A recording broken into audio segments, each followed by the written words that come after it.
This was it. The trail of blood curved up the stairs. Before ascending, Langdon knew he needed a weapon, any weapon.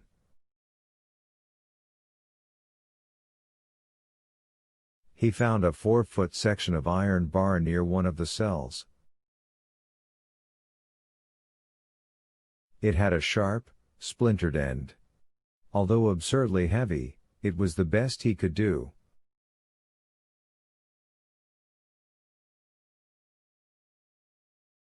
He hoped the element of surprise, combined with the assassin's wound, would be enough to tip the scales in his advantage.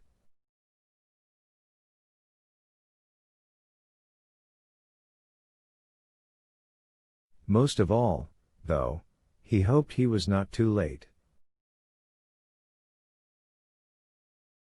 The staircase's spiral treads were worn and twisted steeply upward. Langdon ascended, listening for sounds.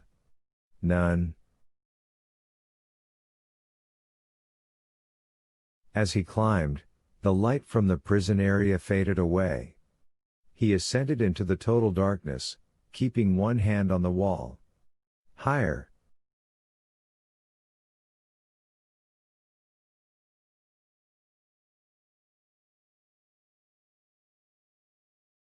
In the blackness, Langdon sensed the ghost of Galileo, climbing these very stairs, eager to share his visions of heaven with other men of science and faith.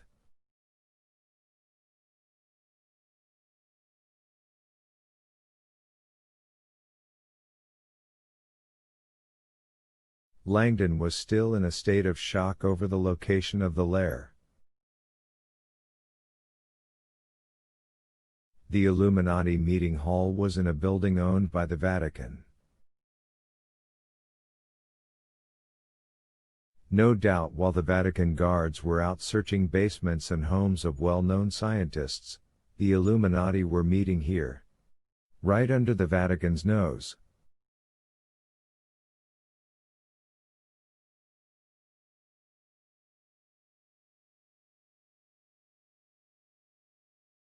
It suddenly seemed so perfect.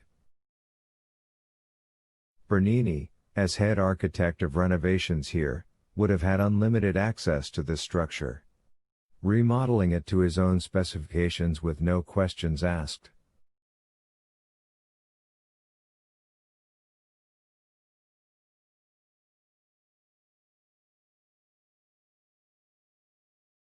How many secret entries had Bernini added? How many subtle embellishments pointing the way? The Church of Illumination. Langdon knew he was close. As the stairs began narrowing, Langdon felt the passage closing around him.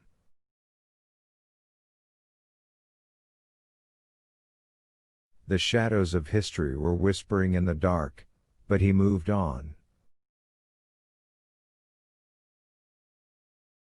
When he saw the horizontal shaft of light before him, he realized he was standing a few steps beneath a landing, where the glow of torchlight spilled out beneath the threshold of a door in front of him.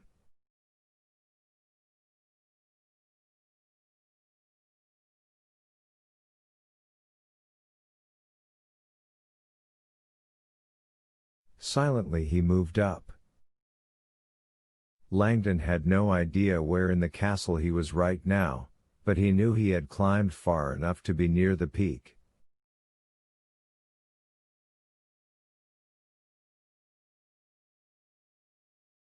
He pictured the mammoth angel atop the castle and suspected it was directly overhead.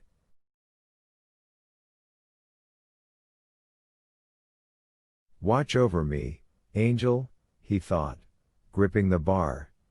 Then, silently, he reached for the door.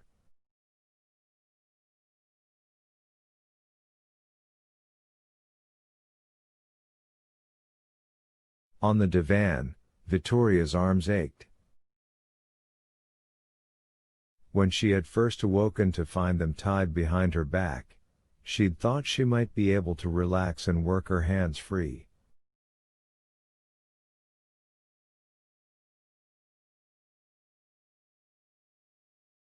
But time had run out. The beast had returned. Now he was standing over her, his chest bare and powerful, scarred from battles he had endured.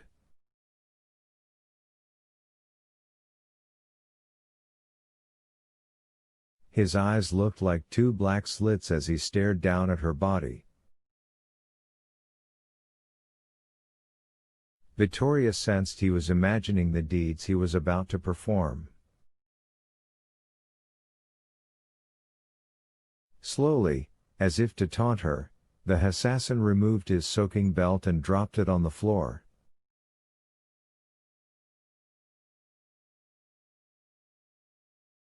Victoria felt a loathing horror. She closed her eyes.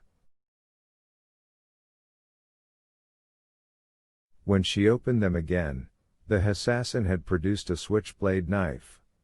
He snapped it open directly in front of her face.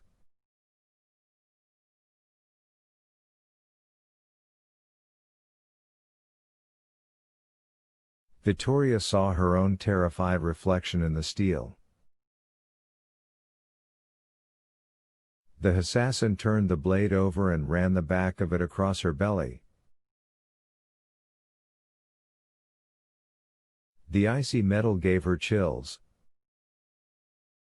With a contemptuous stare, he slipped the blade below the waistline of her shorts.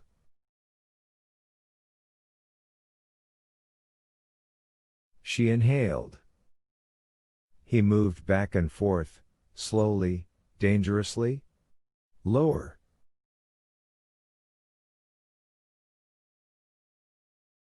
Then he leaned forward, his hot breath whispering in her ear. This blade cut out your father's eye. Victoria knew in that instant that she was capable of killing. The assassin turned the blade again and began sawing upward through the fabric of her khaki shorts.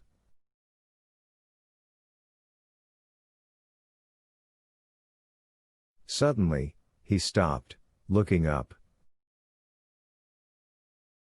Someone was in the room. Get away from her, a deep voice growled from the doorway. Victoria could not see who had spoken, but she recognized the voice. Robert? He's alive. The assassin looked as if he had seen a ghost. Mr. Langdon, you must have a guardian angel. 108. In the split second it took Langdon to take in his surroundings, he realized he was in a sacred place.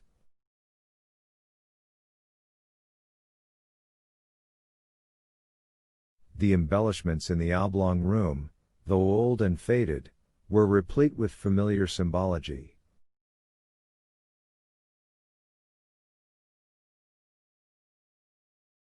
Pentagram tiles, planet frescoes,